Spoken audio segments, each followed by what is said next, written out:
I'm Matt McClure, and this is Currents. The Church and China. We'll take a closer look as that country's president gets an earful in Washington. Elsewhere in the capital, the House votes to repeal the health care law. But what happens next? Plus, it's the week of prayer for Christian unity. We'll take you to one service at a local parish. Prayer will bring about unity, and I think the Lord wants to do that on Staten Island.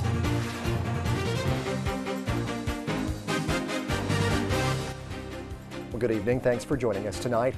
It was a rare sight at the White House last night as President Barack Obama hosted a state dinner for his Chinese counterpart in Washington.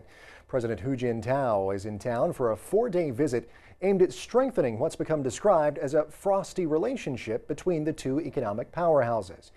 But as you're about to see, as China tries to improve relations with the U.S., Beijing's ties with the Vatican are becoming more and more strained. For the first time in 13 years, an American president welcomed the president of China for a state dinner. Last night in Washington, President Obama and the First Lady welcomed Chinese President Hu Jintao to the White House, along with a 225-person guest list that included some A-list stars. There was plenty of pomp and circumstance.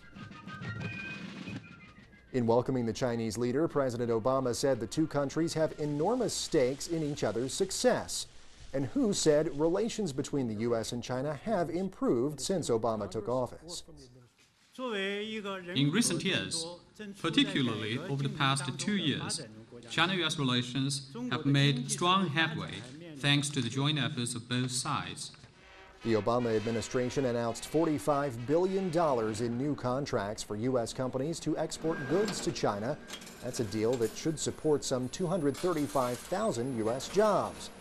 But as Chinese relations with Washington seem to be on the upswing, the communist country's dealings with the Vatican paint a very different picture.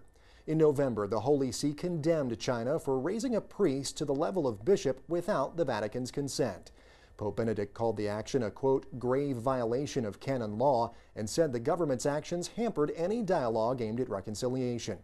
The Chinese government forced Catholics within the country to end their allegiance to Rome back in 1951. Worship is only allowed in state-run churches, but millions of Chinese Catholics remain loyal to Rome and belong to congregations that are not recognized by Beijing. Days after that new bishop was ordained without the Pope's approval, Benedict called for prayers for Chinese Catholics. Chiediamo alla Beata Vergine Maria aiuto dei cristiani di sostenere tutti i vescovi cinesi a me tanto cari, affinché testimonino la loro fede con coraggio, riponendo ogni speranza nel Salvatore che attendiamo. In mid-December, the Vatican accused China of oppressing religious freedom, attempting to control the conscience of its citizens, and interfering with internal affairs of the Catholic Church. In a strongly worded statement, the Vatican called Beijing's attitude a sign of fear, weakness, and intolerance. That same statement said China's actions had unilaterally damaged the climate of trust and dialogue that had developed between the two entities. Then, on one of the holiest days for Christians, Pope Benedict used his annual Urbi et Orbi message on Christmas to pray for the situation in China. May the birth of the Savior strengthen the spirit of faith, patience, and courage of the faithful of the Church in mainland China, that they may not lose heart through the limitations imposed on their freedom of religion and conscience. Grant perseverance to all those Christian communities enduring discrimination and persecution. And just last week, Pope Benedict spoke with 178 ambassadors to the Holy See.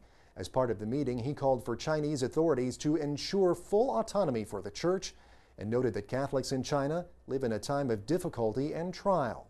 So while Beijing and Washington seem to be working together more closely, Beijing and the Vatican seem to be farther apart than they have been in a long time. Well, when we come back, we'll have the rest of the day's headlines, including an apology from Alabama's newly minted Governor Robert Bentley after a Martin Luther King Day controversy. That and more next on Currents.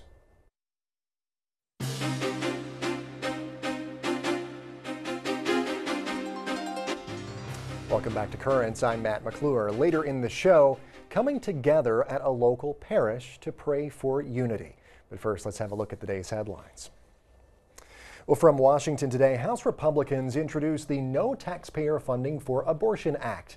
It's a bill that would permanently ban the federal funding of abortion. The bill goes a step further than the Hyde Amendment, which bans such funding, but it must be renewed each year. Speaker of the House John Boehner says the legislation is long overdue. We had an opportunity during the health care debate to include the Stupak language, which would have made clear in law that taxpayer funding of elective abortion is prohibited. That did not occur, and clearly there's an awful lot of doubt as to where the administration really is on this issue. I think the will of the people is that we enact this clear-cut prohibition on the use of taxpayer funds for elective abortions. Meanwhile, Congressman Chris Smith of New Jersey, he's the new bill's main sponsor. He says it also includes conscience protections for healthcare workers who do not want to participate in abortions. Today's news follows on the heels of yesterday's House vote to repeal the current healthcare law.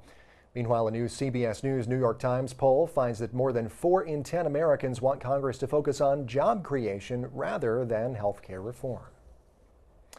In Philadelphia, an abortion doctor has been charged with the brutal murders of 7 babies at his abortion clinic that's been widely described as a house of horrors. Dr. Kermit Gosnell, whose clientele was primarily poor immigrant women, is accused of delivering healthy, live, late-term babies and then killing them with scissors. Now, please note that what you're about to hear is graphic. There is no medical basis for snipping, for taking scissors and putting them into the neck and then cutting, severing the spinal cord. So this is just homicide, it's murder. Dr. Gosnell graduated from a medical school in the late 60s, but he was not board certified in obstetrics or gynecology, so he should not have been performing abortions.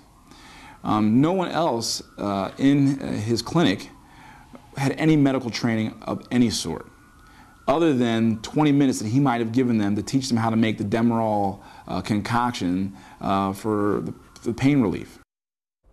Well, prosecutors believe Gosnell ended hundreds of pregnancies by cutting the spinal cords of babies, but could not prosecute them because Gosnell destroyed all the files.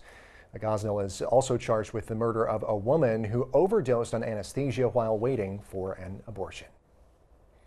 Meanwhile, Mexican movie star Eduardo Verástegui, who starred in the film Bella, has announced that he plans to build the largest women's pro-life clinic in the United States. Verástegui made that announcement during the first gala of his organization, the Mantle of Guadalupe. The gala was a benefit for another pro-life medical center that the organization recently opened in Los Angeles.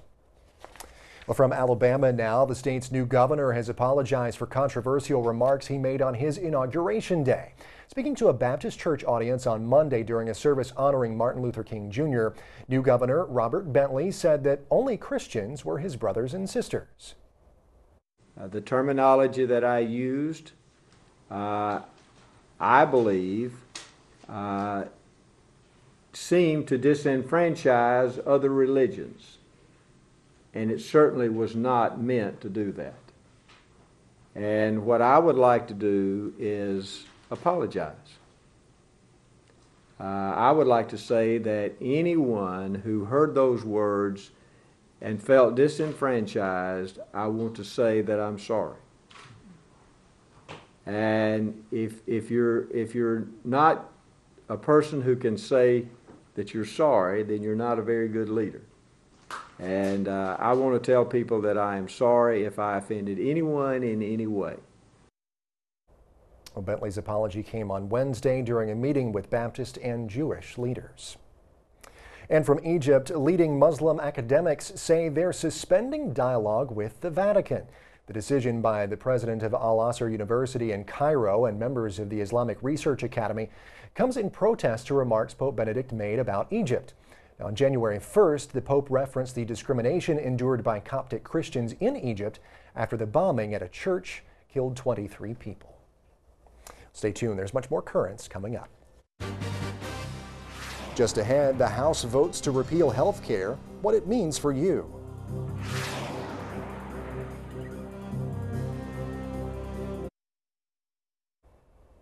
Welcome back. Yesterday, the Republican-controlled House of Representatives voted to repeal the health care reform law.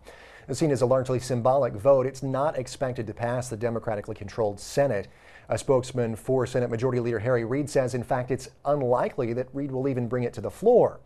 The United States Conference of Catholic Bishops, meanwhile, has not weighed in on whether to support or oppose a repeal, but earlier this week it did send a letter to Congress detailing changes it would like to see in health care reform.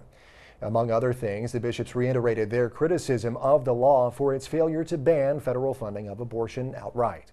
Another organization that's voiced its opposition to the current health care reform law is the Catholic Medical Association. Earlier today, I spoke by phone with the association's executive director, Dr. John Brahaney. All right, well, Dr. John Brahaney, thanks so much for being here on Currents today. We really appreciate your time, sir. Well, it's a pleasure. Thanks for having me. First of all, just want to get your reaction to the vote taken in the House yesterday.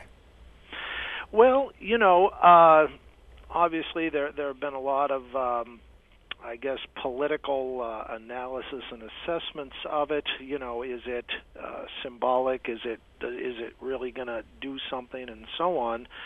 We think, as our statement said, that it's worthy of support if it's the start of a process to bring real and needed change to the actions of Congress and, of course, President Obama last year. So we welcome it, if and when it's a demonstrable sign that we're going to achieve authentic reform. We don't think what happened last year was.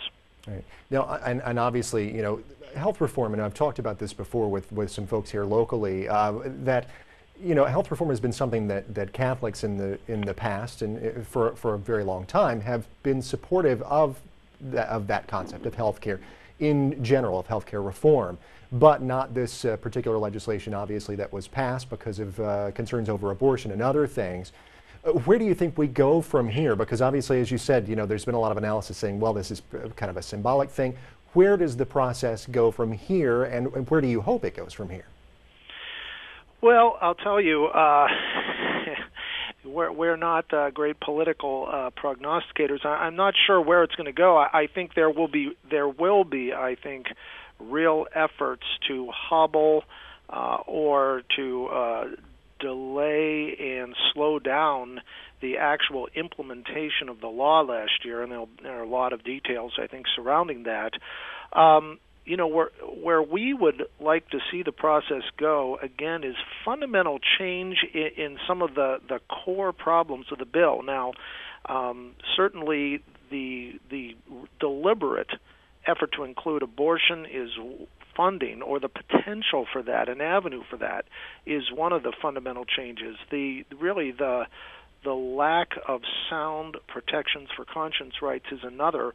But a third that is very important to us is that we think this legislation violates the principle of subsidiarity. It puts the federal government and federal agencies like the Department of Health and Human Services in charge of way too much, with too much power to dictate what people have to buy insurance for. Do they have to have contraception built into their insurance plans? How much they have to pay for it? On and on. And so in all of those areas, we would like to see real change. Right. Now, if your organization, the Catholic Medical Association, could start from the ground up, and you mentioned some things there, but maybe some other things that you would like to see in healthcare reform, let's pretend for a moment that this never happened. If you could start from the ground up, what would real healthcare reform look like from the viewpoint of the CMA? Ultimately, I think one of the core things I can mention is putting people in charge of being able to buy their own health care insurance and be directly involved in understanding what they're getting, what they're paying for, and how much. That's been a huge problem that's affected the entire American system of healthcare financing and delivery for years. Many people have employment-based insurance where their employer provides it. They say we pick these companies, this HMO, this PPO, and there you go. And it's part of your package. But people don't know, what that really costs. And then, of course, the government has been providing more and more. When you take people out of the loop, other people are making decisions about, what they pay for, how much they pay for it, and so on. You go all the way back to Leo XIII and a fundamental principle of Catholic social teaching. He said, people need to be paid a just wage so that they can take care of themselves and their families. And I think, so a practical way to do this, what I'm talking about, is to pay people money and then facilitate their ability to go out there and get health insurance that reflects their values and their priorities. And I think new health insurance associations can spring up to meet the needs of Catholics and other faith-based communities, instead of, in a sense, trying to put somebody else in charge of all of those decisions. And again, that was a big part of this act last year. Pay attention to the people. Well, Dr. John Brahaney, Executive Director of the Catholic Medical Association, we thank you so much for joining us here today on Currents, sir. Thanks. It was a pleasure. Thank you. Thank you. Well, stay with us. There's much more Currents ahead. When we return, they may not worship together, but they came together to pray for unity. We should always be working for that unity that Christ promised we would one day have.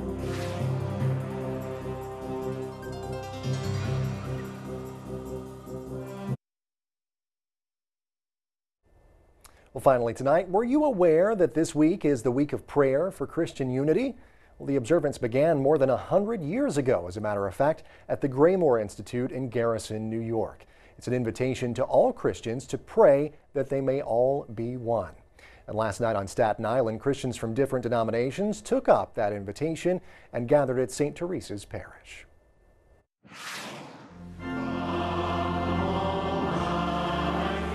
This week was established primarily to pray for unity and to work for unity. And certainly our tradition here in Staten Island and elsewhere is such that we place a great importance on it. We should always be working for that unity that Christ promised we would one day have. I think it's very important for Christians to stand together and to recognize that what holds us together is far more important than what separates us. Recalling that the believers devoted themselves to the apostles' teaching and to fellowship, we confess a lack of vision that prevents us from seeing the glory of your work in our midst. We pray to the Lord. Lord, have mercy. For too long, the church has abdicated its critical role in the community. And I think that if communities are going to be transformed, it's going to be transformed because persons of like mind and spirit come together cross-culturally, cross-racially, cross-denominationally to effect change in our communities.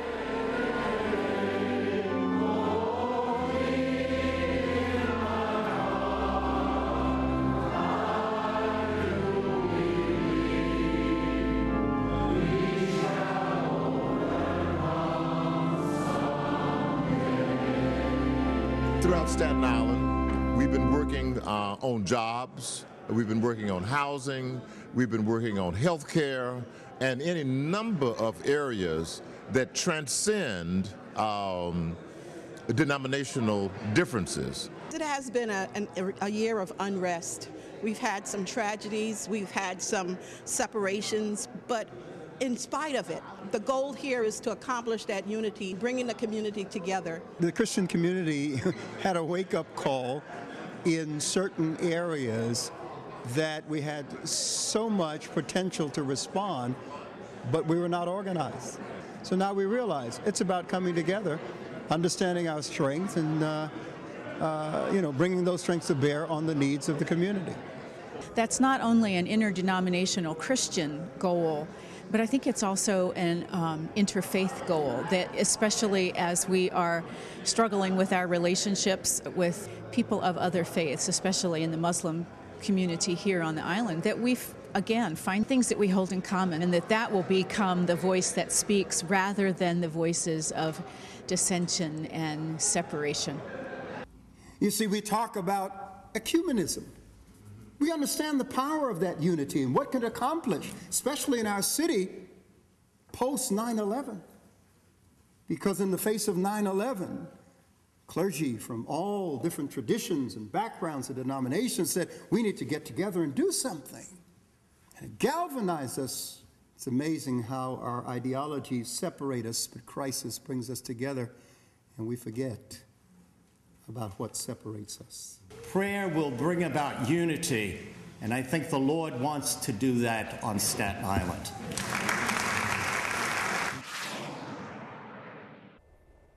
Great to see Christians of all different stripes coming together there. Well, that is it for tonight. Now, coming up tomorrow, ahead of the March for Life, a look at abortion in America and what's being done to bring it to an end. Until then, be sure to check us out online. We're over at currentsny.net. We're also on Facebook and on Twitter. For all of us here at Currents, I'm Matt McClure. Thanks so much for watching. Have a great night.